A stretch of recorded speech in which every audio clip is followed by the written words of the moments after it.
So good morning from day 5. 21 miles to do today. As you can gather, we have elected to continue. It's going to be very, very windy, but the rain, it looks like it's going to hold off. So, you know, we're here, we've made the effort, we've booked the time off work, so we're just going to crack on and, you know, knuckle down and do it. That's the plan. Just left Bridge of Orchy now, where we spent the night, obviously, in the peculiar, quirky West Highland Way bunkhouse beds on the actual train station platform. I'll be honest, it's a little rustic in there and rough around the edges. However, it's pretty cheap in comparison to the other accommodation options on the route. And you know, we are on a bit of a budget. We're looking to do it as cheaply as possible and not camp. So yeah, if you're looking for something relatively cheap and mildly cheerful, then that's your place. We did elect to have our evening meal in the Bridge of Orchy hotel, and we also stopped there for breakfast this morning, where we had a coffee and a breakfast roll. 21 miles to go now, so yeah, let's see how we get on.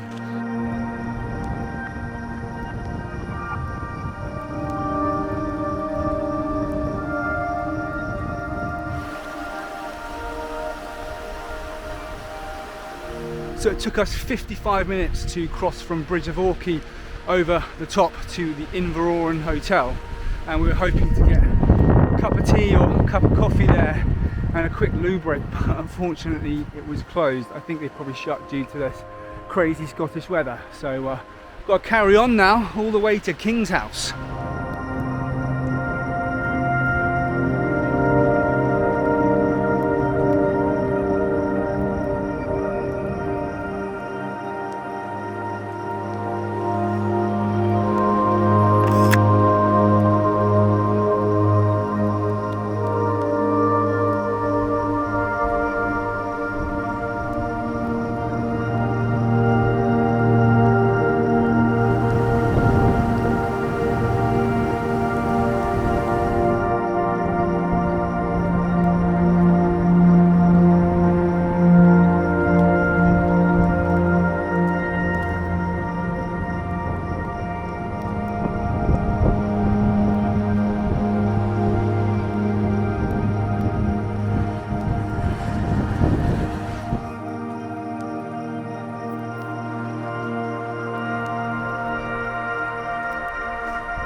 So it took us 4 hours to get to King's House, and it was fairly straightforward, and because the road is pretty flat, it meant that we were able to go at a pace of just under 3 miles an hour. So it's good to knock those off quite quickly. We were really disappointed to find the hotel between Bridge of Orchy and King's House is closed though. It's meant to be open for another week, but they've shut sooner than anticipated. Another thing is we've actually picked up 3 more people today. 3 guys all walking on their own. 1 from Canada and 2 others from London. And we're now kind of walking together as a 5, which is quite nice because it's good for morale as we tackle the Devil's Staircase in a moment. We just stopped in King's House, where I've just had a overpriced burger, 15 quid. You hardly got any chips with it either, so that was a bit frustrating, particularly when you paid that much money. Other than that, it's been a bit frustrating on the photography front because the weather, as you can probably see in here, it's just awful. And I was really hoping to get some nice landscape shots of the Glencoe area, but there's just thick storm clouds lingering over it. You can't even see the peak of any of the Munros. Anyway, about to tackle the Devil's Staircase now, so let's see how we get on.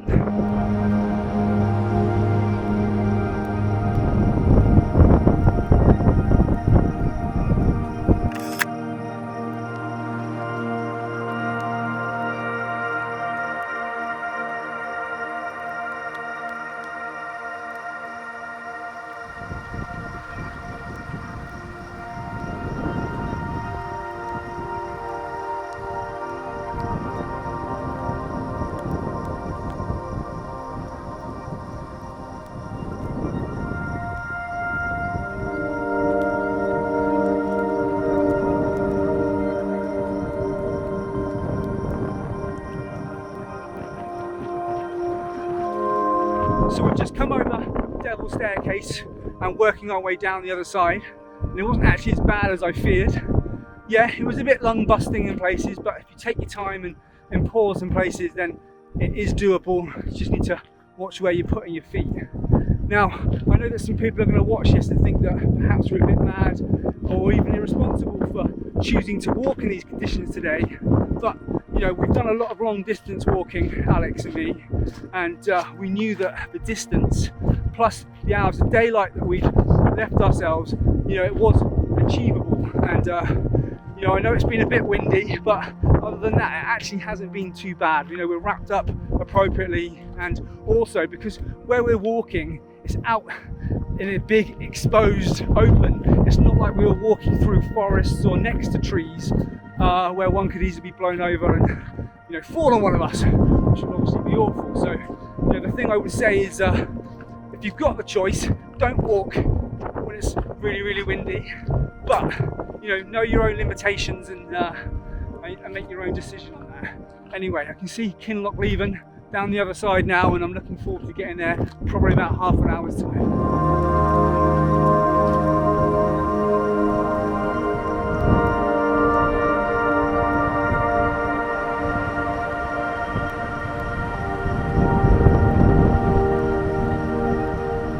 Is the end of day 5. I'm now in Kinloch Leven, staying at the Blackwater Hostel, which is actually pretty good. I mean, it's basic, but it seems pretty good, and it's toasty and warm in there, which is just what we need. I'm absolutely shattered.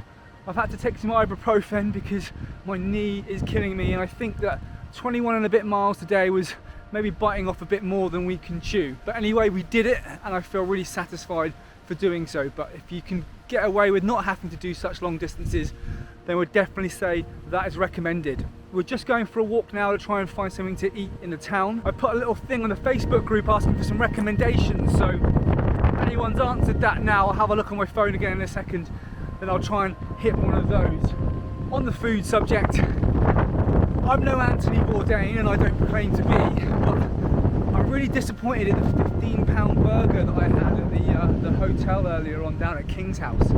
I mean, they've got the monopoly there because they're the only place in sight and for miles around, and there aren't any other shops, so they can kind of charge what they like, and it was pretty rubbish, so I was disappointed with that. Anyway, heading into Kinloch Leven now, and we'll see what we can find.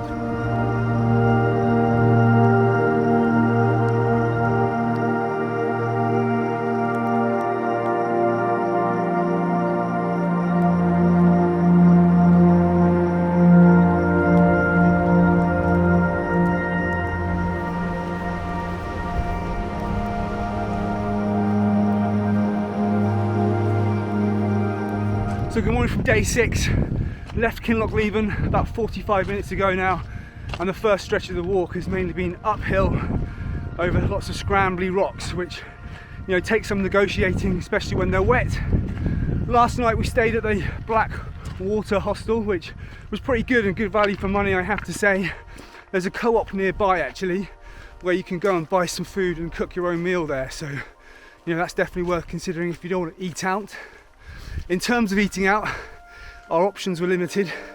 It's the last week of the season, so the pub menu didn't have much on offer apart from fish and chips and burger and chips, and obviously I feel a bit burger and chipped out this week, so there's like a little Chinese takeaway over the road from that pub, so I went there and I had a really good Szechuan beef with boiled rice for like £7.50, so it's probably the most economical meal I've had all week as well, and it's really, really tasty, so I can recommend that if you're looking for some variety in your menu, in your diet during the West Highland Way.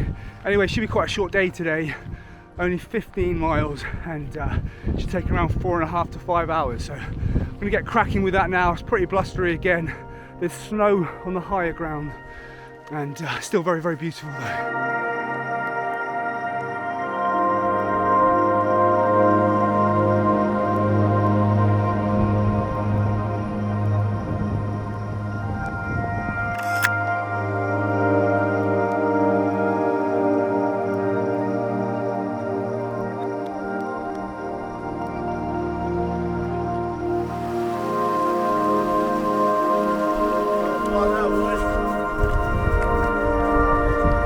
Okay, so 9.5 miles now into today's walk, and not a lot to say really, other than that first 50 or so minutes up from Kinloch Leven, which is quite steep and having to be careful about, you know, wet rocks underfoot. The rest of the way has been pretty straightforward and spectacular. Loads of people up here today. Actually, it's the busiest day of this whole West Highland Way. There must be about 20 people doing the route today, and that's complete contrast to, you know, the rest of our days on this route, where, you know, maybe only 2 or 3 other people every day. Anyway, we can't be that far away now, and a snow-capped Ben Nevis has just come into view, and it looks absolutely amazing.